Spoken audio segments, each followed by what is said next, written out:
Bienvenue sur DCA Watch. Aujourd'hui, je voudrais vous parler du principe de Pareto ou loi 20-80, qui est selon moi un critère majeur dans le choix d'un investissement ou même peut-être très utile pour organiser ses tâches au quotidien.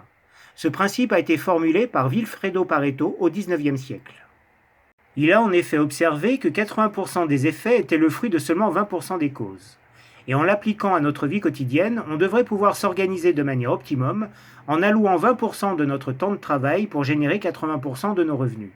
Il resterait donc 80% de notre temps pour des activités beaucoup plus intéressantes, plutôt que de perdre ce temps précieux à vouloir chercher les 20% de revenus manquants. Ce qui nécessite de définir sa propre échelle de valeur. Soit gagner plus et être un monnaie maximaliste, soit avoir plus de temps pour soi. Et ce n'est pas de la fainéantise, c'est tout simplement utiliser ce temps disponible pour étudier un autre projet en parallèle ou pour se former par exemple. Et au final, avoir plus de cordes à son arc qui potentiellement peuvent à terme générer d'autres sources de revenus. On pourrait alors l'envisager comme une sorte d'effet de levier. Et si on applique cette loi de Pareto au domaine financier, on peut alors définir pour chaque actif quels sont les gains obtenus pour une quantité de travail personnel nécessaire sur chaque type d'investissement. On peut alors dessiner une matrice où se croisent les gains espérés pour une quantité de travail donnée. Le but étant bien sûr de maximiser les gains en donnant le plus de fluidité possible à l'effort nécessaire. On dit souvent que c'est le premier pas qui coûte, mais c'est également le cas pour le deuxième.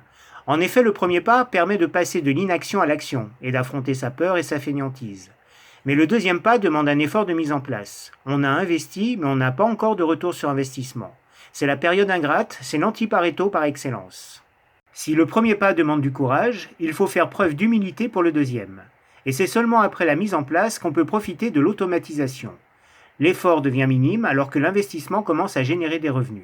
C'est à ce moment-là qu'on peut appliquer le principe de Pareto aux actifs financiers. Voici, selon moi, où se situent les différents types d'actifs au sein de cette matrice des gains obtenus par rapport aux efforts déployés. On voit tout de suite que je ne trouve aucun intérêt ni au trading, ni à l'immobilier physique mis en location. En effet, une fois qu'on a effectué tout un travail en amont pour choisir ses titres, ensuite, quand on investit sur le long terme, la gestion des actions, des obligations et des SCPI ne demande plus beaucoup d'énergie. On pourrait presque dire que ça tourne tout seul. De même, pour les objets d'art, leur physique et les collections, il suffit de trouver un endroit pour les stocker. C'est donc sur ces actifs, avec une gestion passive orientée long terme, qu'on peut facilement approcher l'optimum de Pareto. Et bien sûr, les ETF sont tout indiqués pour cela. Par contre, des actifs un peu plus spécifiques, comme le crowdfunding ou les crypto-monnaies, vont demander plus d'attention. En effet, pour découvrir le monde des cryptos, il va falloir se mettre à la page sur le plan technique. Et pour le crowdfunding, il va falloir monter en compétence sur la lecture d'un bilan et d'un compte de résultats. À l'opposé, on trouvera une épargne de précaution avec le monétaire, et de la capitalisation sur un fonds euro en assurance vie ou sur un compte à terme. Et bien sûr, il vaut mieux être propriétaire de sa résidence principale. En fait, ce sont des actifs qui répondent plus à une nécessité patrimoniale. Et enfin, dans le dernier carré, on trouve le trading qui demande d'être en alerte H24. Et au final, quand on solde les gains et les pertes, on aura dépensé beaucoup d'énergie, beaucoup de frais également, pour un résultat très moyen. À moins bien sûr d'avoir un réel talent dans le domaine, mais c'est plutôt rare. Et à mes yeux, il en est de même pour l'immobilier locatif. Une fois qu'on a payé le notaire, les impôts, l'agence immobilière, le DPE, l'assurance, EDF et les artisans en cas de travaux, on ressemble plus à un mouton qu'on vient de tondre plutôt qu'à un investisseur. On a donc affaire à 4 modes de pensée qui s'opposent deux à deux. La découverte de l'inconnu ou la sécurité, et le choix entre gestion active et passive. Ainsi, en mettant en relation les gains obtenus par rapport à l'effort fourni, cela permet de déterminer la performance réelle d'un investissement en dehors de la plus-value affichée. Car le temps qu'on y consacre doit aussi être rémunéré.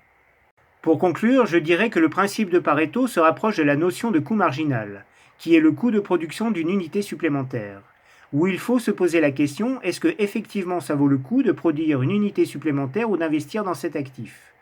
En effet, est-ce que le gain attendu couvre l'effort récurrent pour gérer ce nouvel actif dans mon patrimoine, sans même parler du coût de mise en place ? Voilà, j'espère que cette matrice de la gestion d'actifs selon le principe de Pareto sera une aide dans votre décision d'investir. Mais je ne sais pas si cela vous permettra de travailler seulement 4 heures par semaine comme le prétend Tim Ferriss. En tout cas, bon investissement à tous.